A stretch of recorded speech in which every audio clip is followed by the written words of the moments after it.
Bonjour à tous, c'est Galdude. Aujourd'hui, je vais enfin pouvoir parler des semi-concepts, la semi-canonisation et le semi-concept de semi-reboot.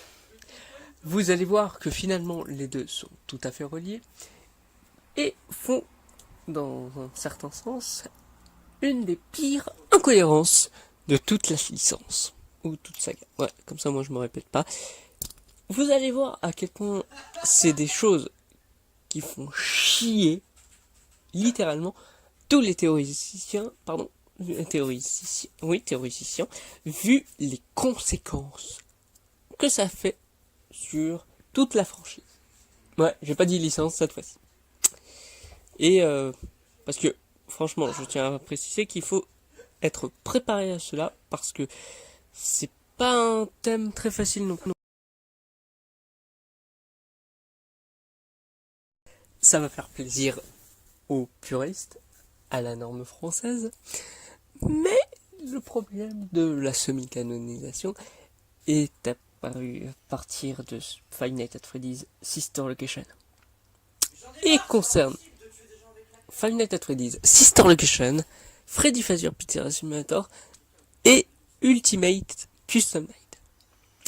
En termes de jeu, on a aussi du coup, en tant que livre, Five Nights at Freddy's The Silver Eyes, Five Nights at Freddy's The Twisted Ones et Five Nights at Freddy's The Fourth Closet. Dans tout ça, les trois jeux ont été développés et édités par Scott Cawthon. Quant au livre, c'est édité par Scholastic et écrit, plutôt coécrit avec Scott Cawthon, mais Kira Weasley qui l'a vraiment écrit. Et du coup, c'est un mélange des deux. En fait, la semi-canonisation est un concept qui permet de relier deux médias. Mais pas exactement de Five Nights at Freddy's Sister Location as The Silver Eyes, Freddy Fazbear Pizzeria Simulator as The Twisted Ones et l'Ultimate Custom Night as The Fourth Closet. Non, même si ça se rapproche pas mal quand même. En fait, c'est plus un concept qui relie les deux médias, mais vous allez enfin comprendre ce qui fout vraiment la merde, même pour mes théories à la Gold. En fait, la semi-canonisation permet de faire que l'histoire derrière les médias que sont les livres, du coup, comme je l'ai dit, avec The Silver Eyes, The Twisted Ones et The Fourth Closet, en fait, leur histoire n'est pas totalement canon à celle des jeux. Et en fait, elles n'ont pas la même continuité, mais elles auraient un même degré de canon. Et cela a créé la semi-canonisation. Et en fait, dans cette idée-là, ça permet de faire que tout, mais tout ce que tu vois dans les bouquins, tu peux te dire, ouais, c'est canon. Parce que t'as vu, ça ressemble à ce qu'il y a dans les jeux. Donc c'est canon. Mais quelqu'un d'autre peut te dire, non, je pense que c'est plus cette idée-là qui est canon. Bah, le pire dans tout ça, c'est que les deux ont raison et tort. Oui, comme dit, c'est un des plus gros paradoxes. J'ai prévenu. En fait, pourquoi les deux ont raison et tort, c'est que Scott, acceptant la semi-canonisation, ayant dit que MatPat a raison quand il en fait, ça permet déjà de faire que tout le monde achète ces putains de bouquins. Je me suis un peu fait avoir puisque ce n'est pas moi qui les paye, mais je les ai. D'où les 3 versions de The Silver Eyes. Mais en fait, le truc, c'est que quand il accepte ces idées-là, c'est que on n'a pas d'idée claire. C'est que ça n'a pas la même continuité, c'est dans un univers alternatif, mais qui sert uniquement pour remplir les trous de l'univers des jeux.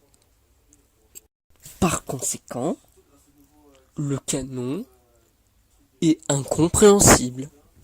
Et tu peux utiliser cet univers alternatif uniquement pour résoudre les trous de l'univers des jeux, l'univers principal. Donc cet univers alternatif ne sert à rien. C'est pas une nouvelle histoire. Enfin si, mais on l'utilise pas comme tel. Et même Scott, on a parlé de cette idée-là en fait. Oh non, les trompettes de la mort. Ah non, c'est bon. Je pensais que ça allait reprendre. Ah, parce que putain, être dans le... Quand j'étais là dans... Je sais plus comment c'était. Le bunker 7 et l'autre c'était lequel? Je sais pas, je crois que j'avais été déplacé sur un autre bunker parce qu'il y avait une emmerde par le superviseur.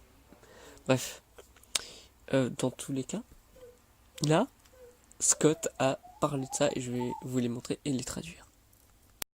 Par contre, d'abord, je vais demander pour si c'est encore les trompettes de la mort parce que là, je suis en train de tourner une vidéo et j'ai pas très envie que le Covid-Back revienne quoi. C'est compréhensible, hein, n'est-ce pas? Ah, s'il vous plaît, aidez-moi, j'ai peur. Le livre est-il canon?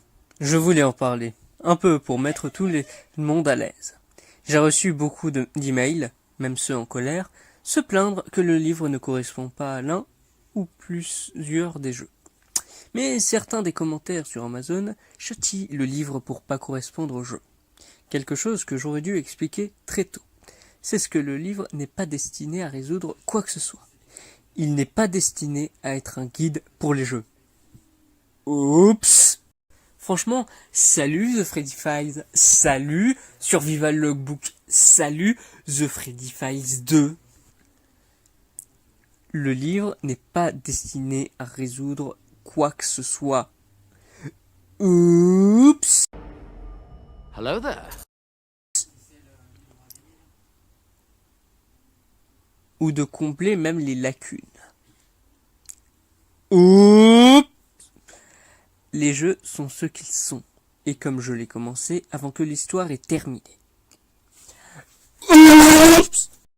Salut Five Nights at Freddy's Sister Location. Salut Freddy Fazbear Peter Simulator. Salut l'Ultimate Custom Night.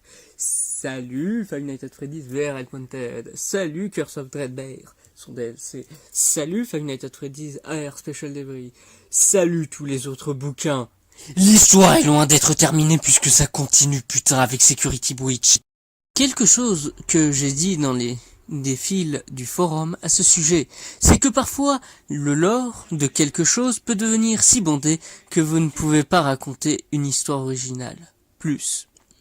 Le jeu et les livres doivent être considérés comme des continués distincts, même s'ils partagent de nombreux éléments familiers. Alors oui, le livre est canon. Mais qu'est-ce que t'as dit juste avant, putain? Alors, tout comme les jeux sont. Cela ne signifie pas qu'ils sont destinés à s'adapter ensemble, comme des pièces de puzzle. Je voudrais effectivement demander à tous ceux qui veulent le lire, même si vous êtes un fervent fan des jeux, c'est que t'as réussi mon salaud. J'ai tous tes bouquins. Non, bon, j'avoue, il me manque Five Nights at Freddy's, Fazbear Fright 1 à 4. Et après même le 5. Mais en fait, pour expliquer ce manque, c'est que finalement, ils sortent le 1er septembre 2022 à cause du Covid-Back. C'est très con, mais c'est pour ça que je les ai pas. D'ailleurs, même, c'est Scott lui-même qui a montré, attendez, je vous montre, ici, voilà, ici, que même Bunny Call est déplacé au 15 septembre 2022. On adore le Covid-Back. On adore tous ça. Mais bon, voilà, en tout cas, c'est officiel. Il y a ce souci dû au virus qui a changé notre monde. Et qui a tué Tristan. Putain de merde. Mais après, ça peut être aussi le superviseur de ce nouveau bunker à la con, putain. Excusez-moi, je m'emporte, mais c'est de la merde, cette idée-là.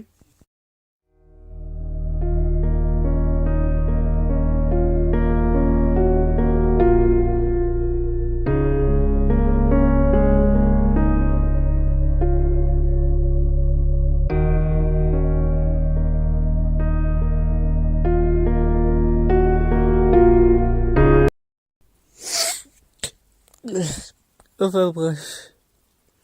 De lire le livre pour le plaisir de profiter du livre, et de ne pas essayer de résoudre quoi que ce soit. Le livre est une réimagination de l'histoire de Five Nights at Freddy's, et si vous allez en elle, vous allez en elle avec cet état d'esprit, putain, je suis déjà assez mal, c'est bon là, je pense que vous allez vraiment en profiter. Ouais, bah, on en a bien profité, quoi. Enfin bref. Ce qu'on apprend dans cette idée aussi, bah, c'est que c'est donc une réécriture. Mais de quel lore? Selon moi, le lore qui est du coup utilisé et réadapté dans The Silver Eyes, c'est Five Nights at Freddy's 1 à 3. Et oui, bien que le livre soit sorti après FNAF 4, je pense que les deux médias ont coïncidé, pour ainsi dire. Et donc, que The Silver Eyes est une réadaptation de cette histoire. D'ailleurs, qu'est-ce qu'on voit dans FNAF 1 qu'on voit dans le livre? Il y a, par exemple, nous voyons dans FNAF 1 les animatroniques Freddy, Bonnie, Chica et Foxy, et Golden Freddy. Les animatroniques qu'on voit dans The Silver Eyes sont les mêmes. Ce que nous donne Five Nights at Freddy's 2, c'est des attractions de plus. Par exemple, l'endroit où vomit Charlie. Ouais, c'est dégueulasse. Et aussi, du coup, le fait que ce soit confirmé, Fazir Entertainment a fait une chaîne de restaurants, pas juste un seul. Ensuite, qu'est-ce que nous donne, du coup, FNAF 3? Le fait que le meurtrier meurt dans Spring Bonnie et que les âmes, en quelque sorte, le gardent dans l'obscurité. Et ça, c'est du coup ce que nous donne, si on voit ça. FNAF 4, c'est compliqué. À la limite, le Fredbear Family Dinner. Mais au final, même pas, puisque si je me souviens bien, dans la nuit 6 de FNAF 2, le Fun Guy en parle. Et du coup, ça montre qu'au final, même pas. Hein. FNAF 4 n'est pas tellement adapté dans ce livre. C'est triste. Au final, que penser de la semi-canonisation? En fait, c'est plus le fait de juste relier les deux médias pour que tout le monde achète tous les médias. C'est ce que j'ai fait. Du coup, bon, enfin, je me les ai fait offrir. Mais en tout cas, ça permet d'enrichir Scott, en certaine manière. Mais aussi de faire une unité avec la licence tout entière. Et vraiment dire, c'est l'univers de Five Nights at Freddy's. Même si, du coup, c'est censé être un autre univers. Un univers parallèle. Mais bon, ce message date de Five Nights at Freddy's 4, avant Sister Location, même avant FNAF World. Donc on peut aussi considérer que ça, cette idée, cette confirmation qu'aurait donné Scott à l'époque, est obsolète. C'est même ce qui est utilisé comme argument. Mais le gros souci là-dedans, c'est que du coup, ça utilise un média pour faire qu'il soit secondaire, mais en fait, oui, ça partir d'un univers secondaire, mais qui est juste là pour remplir le principal. Donc c'est un peu con, mais c'est ça la semi-canonisation. Donc au final, c'est même pour moi, comme je l'ai pas mal dit et comme je l'avais il me fait comprendre dans ma deuxième concept théorise, en fait pour moi c'est le vrai problème, le vrai bordel de Sister Location. C'est vraiment ce qui détruit l'histoire avec cet opus. Là où FNAF 4, comme dit, fait déjà bien pire sur tous les autres points qu'on peut lui donner. Mais du coup, comme je l'ai dit, il y a un deuxième semi-concept qui a au final à peu près le même degré, sauf que c'est avec les jeux. Parce que oui, ce qui était montré comme l'univers principal, au final est mis à nouveau au second plan, et du coup a la même idée de faire de la semi-canonisation. Mais du coup, j'en parlerai plus sur le chapitre dédié qui va être fait par Tristan. Ah putain, c'est bon. Enfin bref, avec cette idée-là, on peut remarquer que même le semi-reboot a de la semi-canonisation. Mais donc, qu'est-ce que le semi-reboot?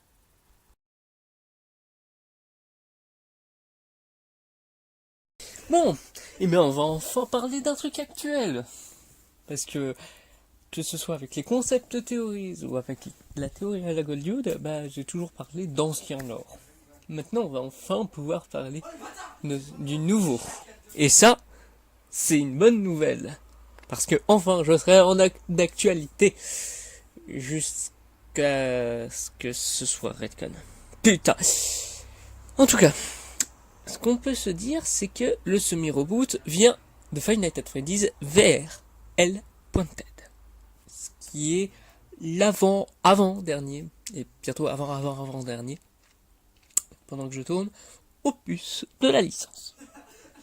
Ce dernier instaure une chose très particulière. Le fait que Five Nights at Freddy's VR L.Ted est un jeu dans le jeu. C'est une mise en abîme.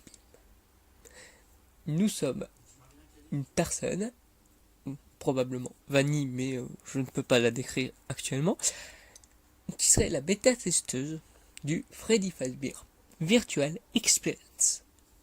Enfin, puisque c'est une expérience. Mais en tout cas, dans cette expérience, elle va jouer au jeu et se faire avoir par Glitchtrap.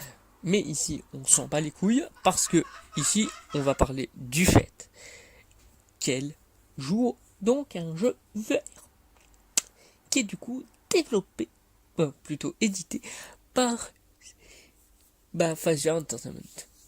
Ouais, ils sont toujours là.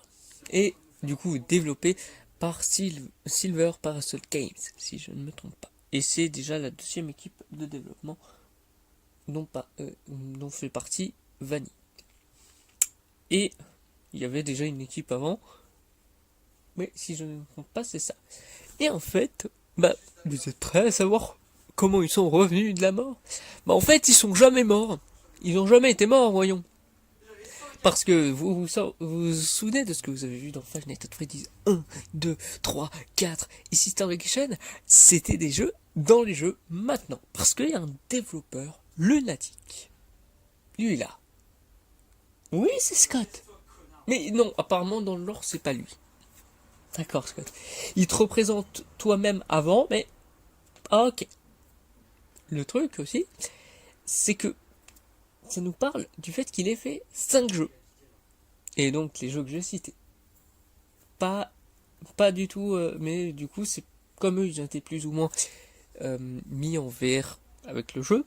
C'est probablement eux, les jeux du lunatique, pour qu'ils puissent avoir permis de prévenir que ça a du coup été fait par un fou et tout. Non, il y a LP. Et il y a les voix de l'Ultimate Custom Night. Parce que même si c'était un jeu vachement pour la nostalgie comme aurait pu être Ultimate Custom Night, là, on utilise quand même des éléments de Freddy Fazbear Pizzeria Simulator et du Ultimate Custom Night. Bien que ce soit des opus qui sont maintenant un petit peu mis sous le tapis, ça n'empêche que le lunatique peut les avoir développés. Peut-être même qu'il a développé les opus payants de Scott et que les jeux gratuits, en fait, il les a fait aussi. Mais soit Phasya Entertainment et comme Scott et l'ironie. Et ouais, c'est là où on remarque qu'en fait Scott ressemble même ironiquement plus à Phasya Entertainment qu'au développeur lunatique à qui il a donné sa tronche. C'est ballot, hein, et c'est con. Et en fait, quel est le rapport avec ce semi-reboot? Pourquoi c'est un semi-reboot et pas un reboot ou un relaunch? Pour moi, c'est un semi-reboot, requel, c'est-à-dire un mélange entre reboot et sequel, pardon. En fait, ça part de l'idée que ce développeur lunatique a du coup tout inventé. Nous sommes d'accord là-dessus. Du coup, dans le lore, si on a la focalisation de Phasya Entertainment, tout est factice, tout est négationnisme. C'est super d'avoir fait ça. C'est là où je me dis vraiment, est-ce que c'est pour enfants ou est-ce que c'est pas pour enfants cette licence, vu ce que ça aborde? Parce que c'est quand même du négationnisme de près de 100 ans. C'est possible. Et là, le truc, c'est que si c'est si faux que ça, avec leur focalisation, on sait qu'ils peuvent beaucoup mentir. On sait que le lunatique peut beaucoup mentir, et puisqu'il travaille pour eux, mais en même temps, il y a eu des procès avec lui. Donc, en soi, on ne sait pas tellement cerner de ce qui est rebooté de ce qui ne l'est pas. Du coup, comme avec la semi-canonisation, les jeux là sont maintenant tous semi-canons, et c'est à toi de choisir ce que tu veux qu'il soit canon. Parce qu'au final, bah, on n'a aucune preuve de ce que c'est. Du coup, oui, comme tous d'autres opus avant, bah, là c'est maintenant près de 6 ans que tu peux remettre en question comme bon te semble. Et là où on peut sortir que ça ferait un relaunch, en fait, je ne trouve pas que ça marche, l'idée de faire un relaunch. Parce que on peut sortir que le fait que, oui, c'est là, ça ressort, là, ça refait une autre aventure, une autre histoire. Je suis d'accord, ok. Si on part de cette idée-là, je peux comprendre. Si on a l'idée derrière, parce que là, je suis désolé, mais si on me sort juste, c'est un développeur lunatique et qu'il a fait les précédents jeux, et que du coup on pu arriver ou non, ça reste la même histoire. Oui, on peut dire c'est dans le passé. Oui, mais c'est dans la même histoire. T'as toujours probablement William Afton. Le gars est probablement Spring Bonnyman, le virus informatique. Et donc, ou dit Glitchtrap si vous préférez. Bah, qu'est-ce que ça change? Bah, en fait, ça change quasiment tout. Parce que s'il est vraiment Glitchtrap, c'est qu'il y a une part de réalité. On peut me dire que tout est réel. Ok, si tout est réel, pourquoi on peut me dire que les jeux ne sont pas semi-canons, c'est un relaunch, si on a la preuve qu'il y a un élément qui fait partie des deux canons, entre guillemets, avec un autre univers et tout, avec maintenant un nouveau degré de réalité. Ça n'empêche que si du coup ce personnage est William Afton, on a un putain de lien entre les deux histoires. Et donc on ne peut pas dire que c'est deux histoires différentes. On peut dire que c'est la suite de l'aventure de William Afton. Et c'est même un truc que je développerai plus dans une prochaine vidéo. Décryptage caractère 2 sur William Afton en montrant à quel point c'est frustrant sur ce personnage. Donc, pour le coup, tous les FNAF sont maintenant semi-canons. Et d'ailleurs, Scott a du coup fait plein de petits livres et tout, les Fazbear Fright, pour avoir la suite, mais qui est aussi semi-canon, puisque c'est dans d'autres continuités, mais que ça remplit les trous du passé. C'est génial. Tu ne sais pas ce qui est vrai, et c'est selon ton interprétation. Super. Ainsi, tu ne peux pas savoir ce qui est vrai de ce qui ne l'est pas. Parce qu'encore une fois, on suit peut-être un nouveau concept, ça serait peut-être intéressant, mais ça reste la même histoire. C'est frustrant as fuck, mais on a vu pareil avec Sister Location. Avec la semi-canonisation. Et du coup, pour moi, quel est le vrai souci là-dedans? C'est que en rendant tout semi-canon et tout, ça permet encore plus de possibilités. C'est génial en soi, mais en même temps, ça fait que des gens vont s'entretuer et gueuler. Ça va être un vrai bordel. Et c'est le cas. Personne ne sait ce qui est vrai. Et en plus, ça montre que ça part toujours plus loin. Je vais pas dire que c'est de la merde. J'aime énormément encore. Et même si c'est l'amour par la haine. L'amour par la haine. Non, mais là, le truc, c'est qu'il faut l'avouer. On ne sait rien. Que Scott puisse faire des confirmations ou non. Ça reste, du coup, le fait que ce soit la même histoire. Et le souci là-dedans encore, c'est qu'il va tout regrouper et que tout ne sera qu'une unité.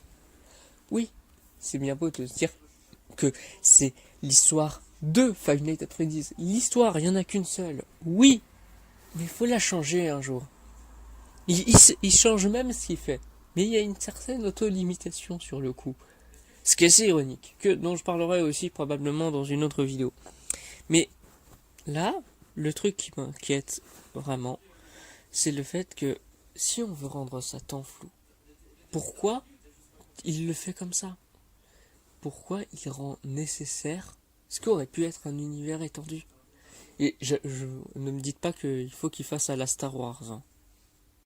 Non, parce que je le dis direct, Star Wars, c'est à peu près le même délire, mais sauf que Star Wars, en fait, c'est un univers étendu, et Malheureusement, Disney, avec Solo par exemple, l'ont rendu nécessaire pour comprendre le film.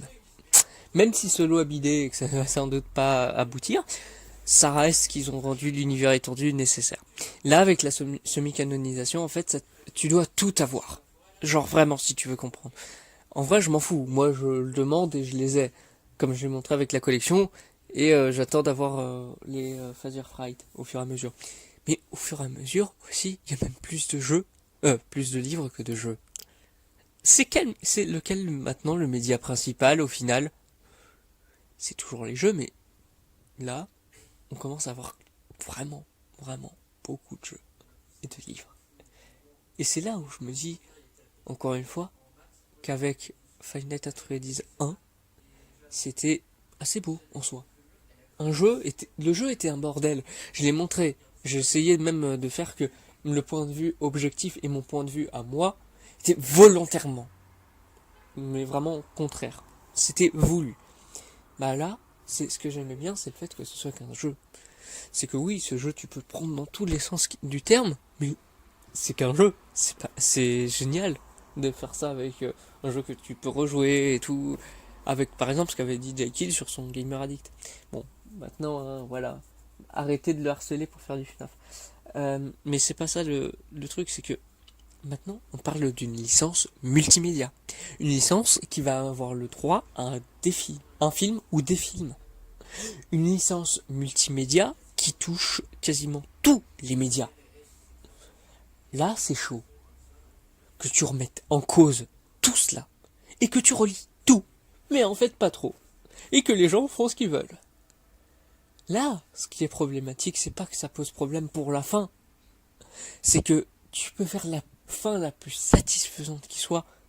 FNAF 3, FFPS. Là, t'es en train de rendre tout nécessaire. Genre, il faut vraiment tel média, il faut tout avoir. Par exemple, faudra bientôt avoir les films, peut-être, qui sait. Ça sera peut-être des films de propagande. Mais oui, ça sera des films de propagande de Fadia Entertainment. Sur leurs vieux éléments dont ils avaient parlé en jeu vidéo. Parce que t'as vu, c'est un film adapté des jeux vidéo de Fadia Entertainment. Mais du coup, le réalisateur était payé par eux, mais le film n'est pas tellement déconseillé à tel âge et n'est pas accessible à tous. Ah bah ouais, génial. Scott en est capable. Mais ça ferait du coup encore de la semi-canonisation, voire un semi-reboot, un peu partout. Et du coup, c'est là où les deux se relient, c'est que tout est nécessaire et rien ne l'est. Et même avec tout ça, avec les multiples possibilités, le truc, c'est que tout est nécessaire. Rien n'est nécessaire. Tout est possible. Plus rien n'est possible. Avec l'autolimitation. Donc maintenant, à vous de voir s'il y a une infinité de théories ou si il n'y en a plus aucune. Salut. C'est là où est le vrai problème. C'est le fait que, avec tout ça, avec cette infinité de possibilités, de théories, on ne peut plus savoir laquelle est vraie. Quelle est cette théorie? Elle est vraie, mais elle est à la fois fausse. Non, tu ne peux pas théoriser comme ça. Ce n'est pas possible. Ce n'est plus ce qu'on peut appeler une théorie. C'est plus ce qu'on peut même pas appeler ça de la spéculation. Selon moi, c'est ce que tu peux appeler un fait. Un fait établi? Non. Il y aura un redcon. Mais là, le truc, c'est que tu ne peux plus être sûr de rien. Vu toutes ces possibilités, tu peux avoir raison et tort. C'est ainsi que je peux jouer avec les mots. C'est ainsi que j'aurai toujours raison. Que vous pourriez toujours avoir tort, comme dirait Durandal. Mais à la fois, j'aurai toujours tort, vous aurez toujours raison. Et donc, mes vidéos ne servent plus. Et non, oui, je sais qu'il y a les Father Fright. Mais les Father Fright sont semi-canons, parce que c'est pas la même continuité. On peut le lire avec des trucs qui peuvent être placés avec les livres, et du coup, c'est pas la même continuité. Si on veut les placer dans les jeux, mettez ça aussi encore dans des jeux qui ont été semi-canonisés, n'est-ce pas? Ou du coup semi-rebootés. Leur impact est toute détruite. Même cette musique qui m'avait fait chialer la première fois ne sert plus. C'est une musique in-game dans le lore lui-même. Vous pouvez avoir votre headcanon, mais il ne sera jamais vrai.